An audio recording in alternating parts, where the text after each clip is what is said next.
Keberadaan masyarakat Tionghoa di Indonesia sudah ada dalam catatan sejarah sejak abad ke-4 hingga abad ke-7.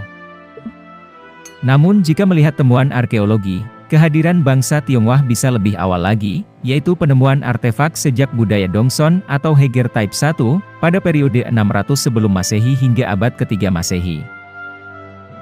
Penemuan sejumlah benda arkeologi itu memperlihatkan bahwa ada kemungkinan terjadi lalu lintas pelayaran yang dilakukan masyarakat Tionghoa di Cina dengan masyarakat Nusantara. Setelah masyarakat Tionghoa semakin berkembang, kehadirannya pun menjadi bagian penting dalam perjalanan bangsa Indonesia. Saat kolonialisasi oleh bangsa Eropa terjadi di Nusantara, masyarakat Tionghoa juga ikut merasakan diskriminasi dan kekejaman. Salah satunya adalah peristiwa pembantaian Geger Pecinan sejak 1740, yang menyebabkan ribuan orang Tionghoa menjadi korban jiwa. Geger Pecinan adalah peristiwa serangan penuh kekerasan terhadap etnis Tionghoa di Batavia, yang terjadi pada 1740. Sepanjang Oktober hingga November 1740, orang Tionghoa di Batavia banyak yang dibantai atas izin langsung dari Gubernur Jenderal Adriaan Falkenier. Geger Pecinan diperkirakan menewaskan lebih dari 10.000 orang keturunan Tionghoa di Batavia. Selain menimbulkan goncangan politik di Jawa pada saat itu, dampak peristiwa ini bahkan masih terasa hingga sekarang. Latar belakang terjadinya Geger Pecinan sebenarnya berakar pada krisis ekonomi dan politik yang menimpa VOC di Batavia pada akhir abad ke-17. Untuk mengisi kas yang mulai memprihatinkan, VOC melakukan monopoli terhadap para pedagang Tionghoa di Batavia. Para pedagang Tionghoa yang ekonominya lebih maju, juga dijadikan objek pemerasan VOC melalui berbagai kebijakannya. Dalam sensus VOC tahun 1739, tercatat telah ada 10.574 pemukim Tionghoa di Batavia, yang umumnya berprofesi sebagai pedagang, pegawai pelabuhan, dan buruh di pabrik gula. Namun, jumlah sebenarnya diyakini lebih tinggi, mengingat banyaknya imigran gelap yang bermukim di dalam kota ataupun di sekitar Tangerang, Bekasi. Saat situasi ekonomi di Batavia semakin buruk karena surutnya pamor bisnis gula sebagai komoditas ekspor, VOC memperketat kebijakannya yang semakin menyusahkan semua pendatang dari Cina. Etnis Tionghoa dipaksa memiliki surat identifikasi yang dapat dibeli dengan biaya Rp2. Sedangkan para imigran yang belum memegang surat tersebut akan ditangkap dan dipenjara. Pada titik ini, orang-orang Tionghoa mulai resah dan mempersenjatai diri.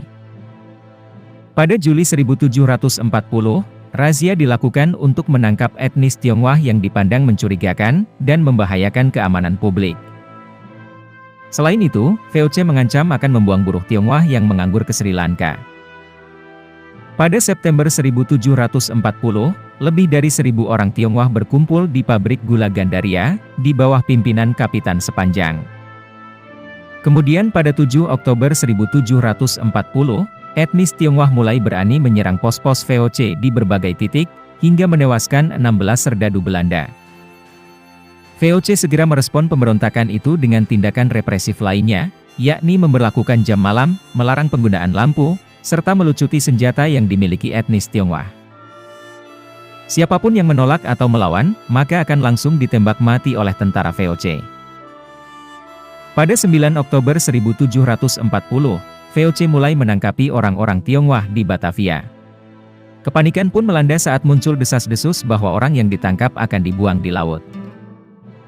Karena gagal menguasai keadaan, VOC lantas menggeledah kediaman Tionghoa untuk mencari senjata dan menjarah harta bendanya. Setelah itu, rumah-rumah mereka dibakar. Saat itu juga, Gubernur Jenderal Adriaan Falkenier memerintahkan untuk membantai orang Tionghoa tanpa pandang bulu. Tidak hanya orang Eropa, aksi pembantaian juga dilakukan oleh para budak dan pendatang dari Timur Tengah. Mereka dipaksa ikut menyerang dengan ancaman keselamatan nyawa. Puncak pembantaian terjadi pada 10 Oktober 1740, saat Gubernur Jenderal Adriaan Falkenier memerintahkan semua etnis Tionghoa yang tersisa untuk diseret dari rumah-rumah atau bahkan rumah sakit, untuk dibantai di lapangan depan Museum Fathahillah. Diperkirakan sekurangnya 7.000 hingga 10.000 orang menjadi korban, ketika VOC melakukan sweeping terhadap orang Cina selama 2 hari tersebut. mayat mereka kemudian dibuang ke Kali Besar. Mendengar pembantaian massal oleh VOC di Batavia, sebanyak 3.000 pasukan Tionghoa menyerbu benteng Belanda di Tangerang pada 11 Oktober 1740. Pada saat bersamaan, sekitar 5.000 orang Tionghoa menyerbu pertahanan VOC di kawasan Jatinegara, hingga banyak korban jiwa berjatuhan dari kedua belah pihak. Kapitan Sepanjang pun berusaha menuntut balas dengan menyerbu Batavia, tetapi kalah persenjataan dan perlengkapan. Hingga November 1740, pertempuran kecil masih terjadi di sejumlah wilayah.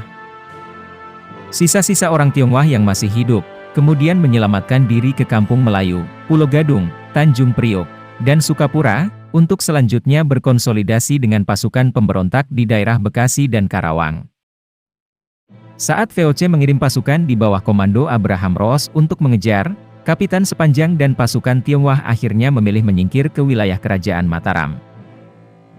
Pada akhir 1740, para pelarian ini tiba di Lasem, Rembang, dan ditolong oleh priai setempat. Wilayah Lasem sendiri telah menjadi hunian masyarakat Tionghoa sejak jauh sebelum kedatangan bangsa Eropa. Geger pecinan mengakibatkan efek domino dan menimbulkan goncangan konstelasi politik Jawa secara masif. Pasalnya, peristiwa di Batavia menjadi penyebab meluasnya perlawanan etnis Tionghoa terhadap VOC di Semarang dan Rembang, atau disebut Perang Kuning, yang berlangsung hingga 1743. Bagi Belanda, geger pecinan menyebabkan produksi gula di Batavia menurun drastis. Sebab, banyak etnis Tionghoa yang dulunya bekerja sebagai buruh di industri tersebut menjadi korban. Gubernur Jenderal Adriaan Valkenier, pada akhirnya diadili oleh Belanda, setelah dilaporkan oleh Gustaaf Baron van Imhoff sebagai biang keributan peristiwa geger pecinan. Selain itu, Valkenier juga dituduh melakukan serangkaian kesalahan yang membuat VOC mengalami kerugian. Kendati demikian, rezim kolonial Belanda tetap meneruskan semangat anti-Tionghoa, dengan memisahkan mereka dari masyarakat pribumi Jawa. Alhasil, lahirlah kebijakan kampung sentra etnis, di mana etnis Tionghoa diatur untuk tinggal di daerah tertentu, hingga muncul kampung pecinan dan kampung pekojan.